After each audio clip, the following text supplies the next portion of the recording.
way, and he would have to pay for their pleasure with his sweat and blood and soul. That was the world of the ancients. Pleasure and cruelty, liberty and slavery went hand in hand. People who want to live like the gods of Olympus must of necessity have slaves whom they can toss into their fish-ponds, and gladiators who will do battle the while they banquet, and they must not mind if by chance a bit of blood bespatters them. Her words brought back my complete self-possession. "Unloosen me!" I exclaimed angrily. "Aren't you my slave, my property?" replied Wanda. "Do you want me to show you the agreement?" "Untie me!" I threatened. "Otherwise—" I tugged at the ropes. "Can he tear himself free?" she asked. "He has threatened to kill me." "Be entirely at ease," said the Greek, testing my fetters. "I shall call for help," I began again.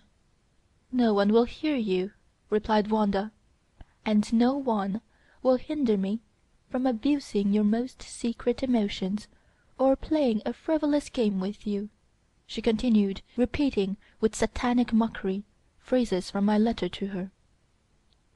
"Do you think I am at this moment merely cruel and merciless, or am I also about to become cheap? What? Do you still love me, or do you already hate and despise me? Here is the whip." She handed it to the Greek, who quickly stepped closer. "Don't you dare!" I exclaimed, trembling with indignation. "I won't permit it."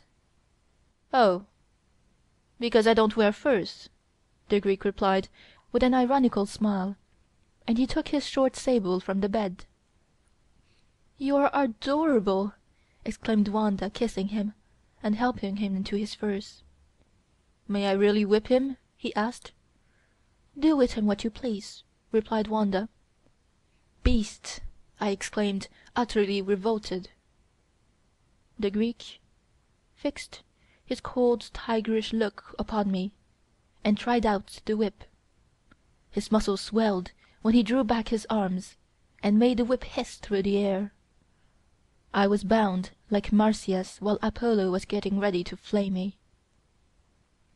My look wandered about the room, and remained fixed on the ceiling, where Samson, lying at Delilah's feet, was about to have his eyes put out by the Philistines. The picture at that moment seemed to me like a symbol, an eternal parable of passion and lust, of the love of man for woman. Each one of us in the end is a Samson, I thought, and ultimately, for better or worse, is betrayed by the woman he loves, whether he wears an ordinary coat or sables. "Now watch me break him in," said the Greek. He showed his teeth, and his face acquired the bloodthirsty expression which startled me the first time I saw him. And he began to apply the lash, so mercilessly and with such frightful force that I quivered under each blow, and began to tremble all over with pain. Tears rolled down over my cheeks. In the meantime, Wanda lay on the ottoman, in her fur jacket, supporting herself on her arm.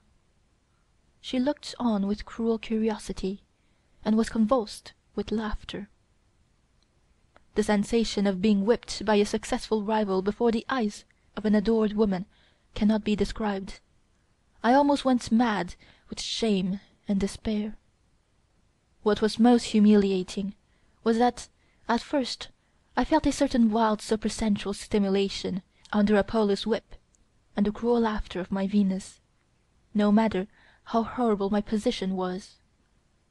But Apollo whipped on and on, blow after blow, until I forgot all about poetry, and finally gritted my teeth in impotent rage, and cursed my wild dreams, woman, and love.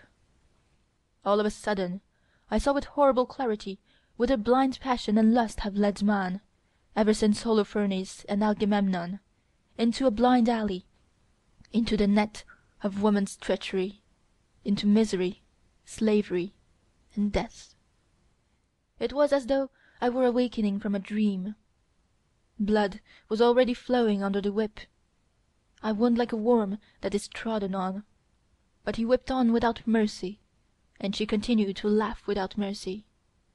In the meantime she locked her packed trunk and slipped into her travelling furs, and was still laughing when she went downstairs on his arm and entered the carriage. Then everything was silent for a moment. I listened breathlessly. The carriage door slammed. The horse began to pull. The rolling of the carriage for a short time. Then all was over.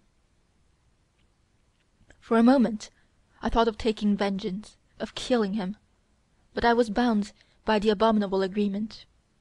So nothing was left for me to do except to keep my pledged word and grit my teeth.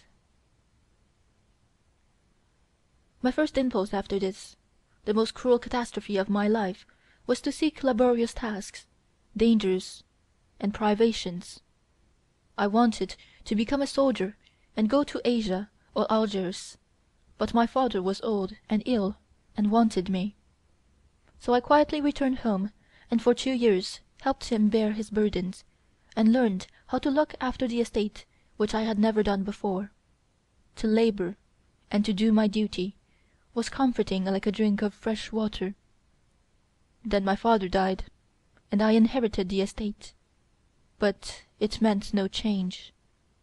I had put on my own Spanish boots and went on living just as rationally as if the old man were standing behind me, looking over my shoulder, with his large wise eyes. One day a box arrived, accompanied by a letter. I recognized Wanda's writing. Curiously moved, I opened it and read: Sir, now that over 3 years have passed since that night in Florence, I suppose I may confess to you that I loved you deeply. You yourself, however, stifled my love by your fantastic devotion and your insane passion. From the moment that you became my slave, I knew it would be impossible for you ever to become my husband. However, I found it interesting to have you realize your ideal in my own person, and while I gloriously amused myself, perhaps to cure you. I found a strong man for whom I felt a need, and I was as happy with him as I suppose it is possible for any one to be on this funny bowl of clay. But my happiness, like all things mortal, was of short duration. About a year ago he fell in a duel, and since then I have been living in Paris, like an Aspasia. And you? Your life surely is not without its sunshine, if you have gained control of your imagination, and those qualities in you have materialized, which at first so attracted me to you: your clarity of intellect, kindness of heart, and, above all else, your moral seriousness. I hope you have been cured under my whip. The cure was cruel, but radical. In memory of that time and of a woman who loved you passionately, I am sending you the portrait by the poor German. Venus in Furs. I had to smile, and as I fell to musing the beautiful woman suddenly stood before me in her velvet jacket trimmed with ermine, with the whip in her hand, and I continued to smile at the woman I had once loved so insanely, at the fur jacket that had once so entranced me, at the whip, and ended by smiling at myself and saying, the cure was cruel, but radical. But the main point is, I have been cured. And the moral of the story? I said to Severin, when I put the manuscript down on the table. That I was a donkey, he exclaimed, without turning around, for he seemed to be embarrassed. If only I had beaten her. A curious remedy, I exclaimed, which might answer with your peasant women. Oh, they are used to it, he replied eagerly, but imagine the effect upon one of our delicate, nervous, hysterical ladies. But the moral? That woman, as nature has created her, and as man is at present educating her, is his enemy. She can only be his slave or his despot, but never his companion. This she can become only when she has the same right